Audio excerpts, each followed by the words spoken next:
Now, the coronavirus pandemic has put President Rodrigo Duterte's leadership to a test, but instead of focusing on the health crisis, Duterte signed a new anti-terrorism law and shut down the country's largest broadcast network. Let's discuss what the Duterte administration has done over the past year with Professor Julio Teehankee. He's a professor of political science and international studies at De La Salle University, and you're now a visiting professor at the Kyoto University's Southeast Asian Studies Center, right? Center. Yes. Thank you very much for joining us, sir. Thank you for having me. Good morning. Okay, first let's talk about the optics of President Rodrigo Duterte's decision to be physically present at the Batasang Pambansa to deliver his second to the last State of the Nation address. Given the threat of the pandemic, does he have to be there physically, and what does it mean to be there at this time? Well, this is a part of the tradition of the State of the Nation address, and it is also part of the symbolic nature of trying to project the powers of the presidency amidst this ongoing pandemic crisis. But of course, more importantly, is how the government has actually been responding to the pandemic over the past few months, and we expect that to be tackled in great detail at the State of the Nation address. Now, from your perspective, what should actually be the messaging in the SONA this afternoon, coming from the president? Well, actually, let's put it in its proper perspective. A presidency is actually either a sequel or a prequel to previous presidencies. And 4 years ago, this president offered a very compelling message of change, of bringing about change and trying to fulfill the failed promises of the previous presidencies and the previous so-called EDSA regime of based on liberal democracy. And a lot of people gave him the trust and confidence because of their own frustrations and anger towards the failures of previous administration to deliver on the promise of development and deepen democracy. And now, he is already in his last 2 minutes, so to speak, in his administration, and he should focus his attention in delivering his promise of truly bringing about change, especially now in the middle of this pandemic. Now, the question is whether he will put into place the policies and the programs that will eventually bring about or bring back trust and confidence to not only for the people but to the economy in order for us to navigate through the tumultuous coming events of the new normal. Now, what should be the tenor of the president's State of the Nation address later on? Of course, he should be truthful, but we know the president, as admitted by his allies, he could still afford to crack jokes even in the middle of a very serious health problem. Well, yeah. The problem really is this is no time for inanities. No, it's time really to focus on what is important. And majority of our people are already distressed. They're already fearful, and it wouldn't help if your highest elected leader, your president, doesn't seem to take this crisis situation seriously. So this is no time for jokes. Enough of the political inanities. If this administration is serious about leaving a positive legacy for the Filipino people, it should devote all its energies and attention to simply two things, no? Saving lives and expanding livelihood. And in short, no, in Filipino, dalawa lang naman ang dapat tutukan ng Pangulo dito sa mga natitirang 2 taon niya, no? Buhay at kabuhayan, no? Anything other than that is simply would be simply distractions to the task at hand. Now, since the pandemic started a few months back, how has the president fared, based on your assessment, in terms of dealing with this very serious health crisis?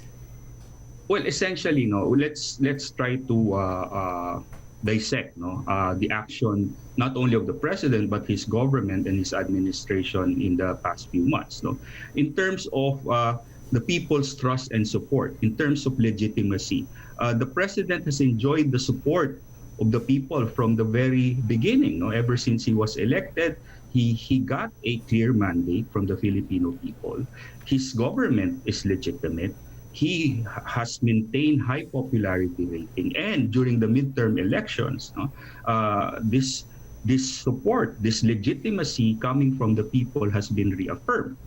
And yet, it was apparent that he was at a good start. No? Until the midterm, he was trying to implement his policies despite some of the controversial ones.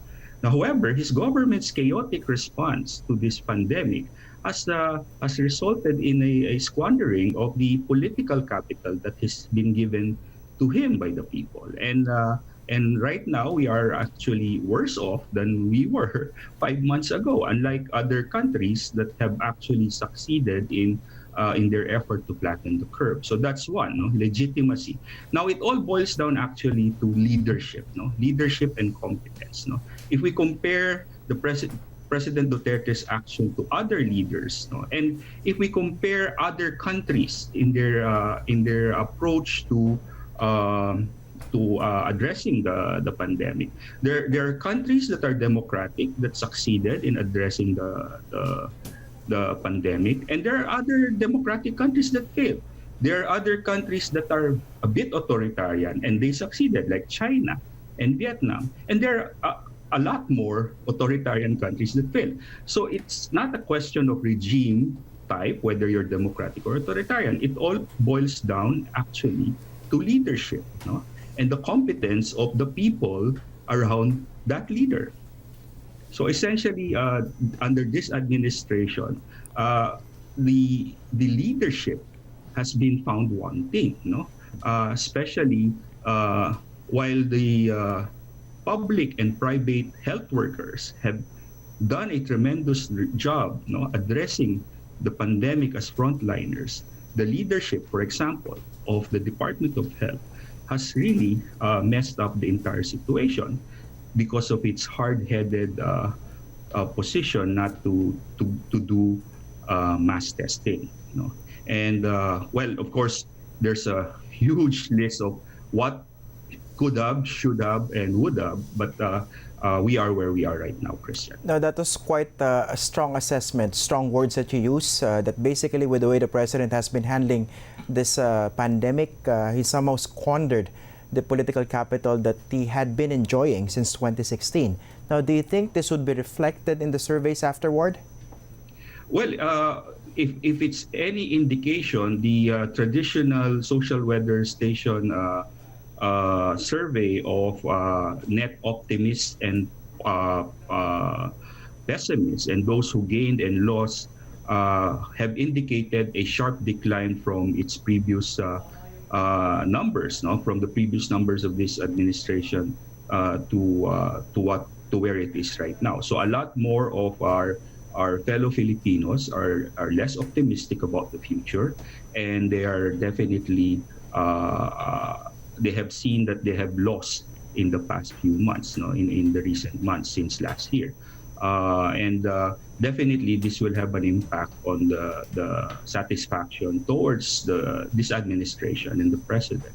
And it will have an impact on the elections in 2022. Like how?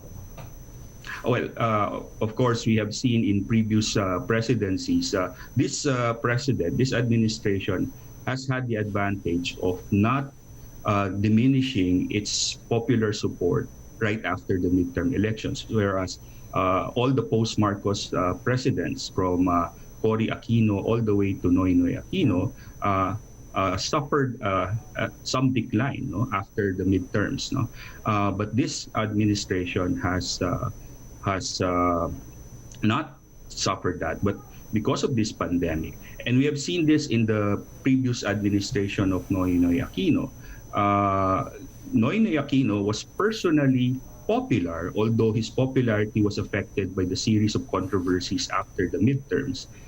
he did not suffer, his government did not suffer the unpopularity, but rather it was his anointed, no, Yeah. the anointed candidate of his administration that suffered in the presidential election. So I expect that there will be a similar pattern in which if the president and his administration do not handle this crisis in a very satisfactory manner, then it will have an impact on whoever he will anoint in the next round of elections. Professor, what do you think has this pandemic, this crisis, revealed more about the president's style of governance and leadership? I don't know if you would agree with this assessment that we know for a fact that President Duterte had been reliant on former military generals or even in the present crop of military men when it comes to handling certain situations. We saw that with the war on drugs, in the Marawi crisis, with the way he was dealing with the communist insurgency, which of course heavily needs a military component. But in this case, you're now dealing with a health crisis. I don't know whether you agree with this observation that somehow it revealed even more that the president seems to be a one-trick pony when it comes to dealing with governance problems. That his default mode is to push the button regarding calling for a military approach, quote unquote. Oh, well, of course, Christian, we also have to take into consideration that President Duterte is a populist, no? And he is similar to the wave of populist leaders that have been elected in recent years in other countries, like, for example, Donald Trump in the United States and Jair Bolsonaro in Brazil, no? And given his populist rhetoric, no, there is a tendency really to go against the norms of liberal democracy, you know, the norms of liberalism, which is based on the respect for fundamental human rights, freedom of the individual, freedom of the press, media, etc. And of course, while he has the democratic mandate, he managed to get this democratic mandate by weaving a narrative of a strong man, a strong arm, and largely military-based narrative of even a law and order narrative. So if we will remember, he ascended into power on a promise of a law and order platform. So and the people supported him on this. So he has this from the outset. He has this already an authoritarian framework to begin with, in which he believes that all the problems of government and society can be approached through an iron fist policy. And is it working now? Well, the problem really is the manner by which this entire pandemic crisis has been framed, especially in media. No? It has been always framed as a war. It is not a war, it is a public health crisis. No? And if you always frame it in terms of being a war, definitely it will be much easier for some strong men to actually treat it as war. And then in the case of the Philippines, it's really taking it to an extreme in which we, instead of epidemiologists and virologists, instead of scientists, we mobilized our soldiers and our policemen in treating this virus. This is not the people are not the enemy, it's the virus, and we keep saying that over and over. But if you have a militaristic approach, then it is not healthy even for the state of our democracy. So we are already facing a health crisis, and here we are diminishing the health of our democracy. I'm going to squeeze in two questions as a final point here. Yes. How important is it for the president to be reassuring in his State of the Nation address later this afternoon, given the gravity of the problem? And number two, basically, do you think he still needs, he has his priorities right still?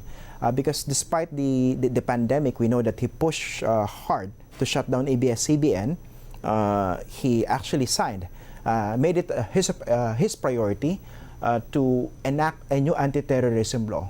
But still, we know that the bigger problem is the pandemic. Right.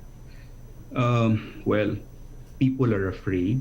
People are uncertain about their future. People do not know whether they will survive, and even if they survive, if they have any livelihood to further continue with their lives. No? What we need now is healing. What we need now is a calming voice. We do not need fear. We do not need threats. We do not need bullying.